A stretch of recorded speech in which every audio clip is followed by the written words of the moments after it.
তাহলে একটা প্রশ্ন আসতে পারে যে হুজুর এবার ক্ষমতায় যাবে কারা?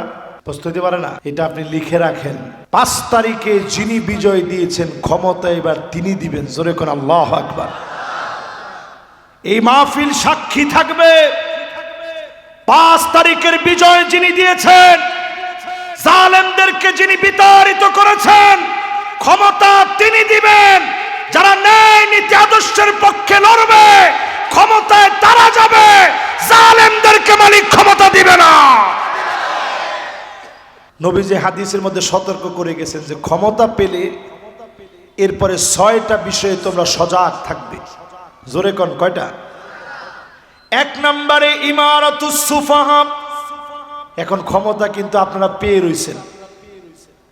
এখন ক্ষমতা সব মানুষ একলাই মনে করে যে আমি নিজেই সরকার। এই জন্য ওয়াজটা আপনাদের শোনাইতেছি।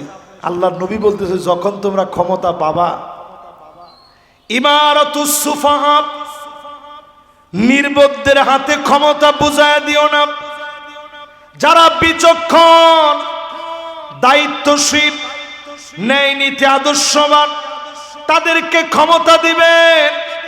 ওয়াইনতা আলাইহা, ক্ষমতা আপনি বুঝায় দিবেন।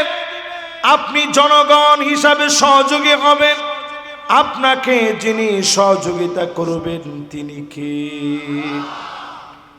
ইউনূস সাহেবকে বলবো, ডক্টর ইউনূস তিনি অনেক মেধাবী মানুষ। তিনি যদি আজকের এই আলোচনাটা কোনোভাবে শোনেন, ওনাকে বলবো এই রাষ্ট্র সংস্কারে যতদিন সময় লাগে সময় নেন, কিন্তু কোনোভাবে নির্বোধ কোনো ব্যক্তির কাঁধে এই রাষ্ট্রের দায়িত্ব যেন আর দেওয়া না হয়। ঠিক কিনা বলেন?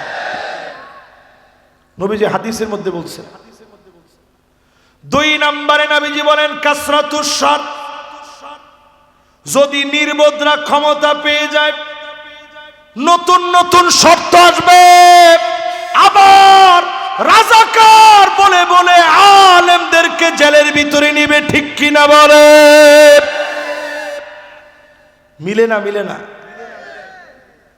এটা আমার একটা ব্যাখ্যা বিশ্লেষণ, কিন্তু আলেম ওলামারা বুঝতেছেন। সরাসরি হাদিসের অর্থ করেন কাসরাতুস শার, অধিক পরিমাণ শর্ত দেওয়া হবে।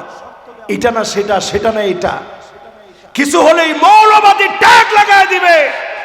আলেমদেরকে যারা মৌলবাদী বলেন জিহ্বা সংযত করেন। আলেমরা মৌলবাদী নয়, আলেমরা তাওহীদবাদী। ঠিক কিনা বলেন?